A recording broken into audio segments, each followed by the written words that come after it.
3 women, 1 house, 0 evidence. On the night of June 7, 1992, Suzie Streeter, Stacy McCall, and Suzie's mother Sherrill vanished from their Springfield, Missouri home. No signs of struggle, no witnesses, no trace. Over 30 years later, the case still haunts investigators and true crime followers alike. This is the story of the Springfield Three. Suzie Streeter, 19, and Stacy McCall, 18, had just graduated from Kickapoo High School.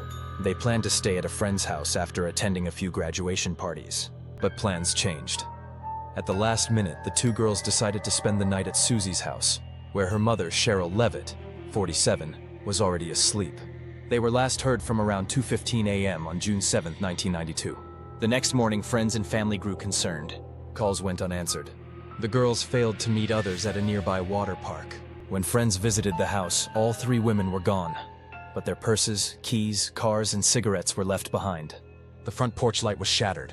A glass globe from the light was found on the front step. There were no signs of forced entry, but something felt off. Police initially treated the case as a missing persons report. But as the hours turned to days, and the house showed no signs of a break-in or robbery, the investigation turned darker. All 3 women vanished from the home sometime between 2:30 a.m. and 8 a.m. The beds were untouched. The family dog was inside, unharmed. The women's personal items were left behind, suggesting they left abruptly or were taken.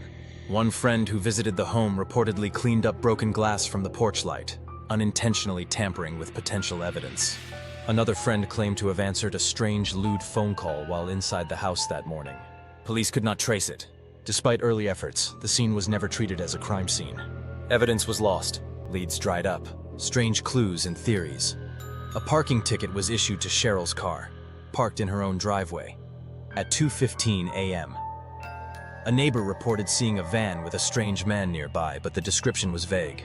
One theory suggests the women walked in on a burglary. Another, that they were targeted by someone they knew. Over the years, theories have ranged from abduction to serial killers, to something more organized, like human trafficking. In 2007, police received a tip about a concrete parking garage where the bodies might be buried. Cadaver dogs reportedly alerted on a particular area, but the parking structure was never excavated. Then there's the chilling theory that the women were silenced after witnessing something and placed into witness protection. But no hard evidence supports that. Persons of interest: Robert Craig Cox, a convicted kidnapper and former Army Ranger, was named a suspect. He lived in Springfield at the time and has made conflicting statements about his whereabouts that night. Years later, Cox claimed to know the women were dead, but refused to say more unless his mother passed away. Despite his past and odd statements, no concrete evidence ties him to the case.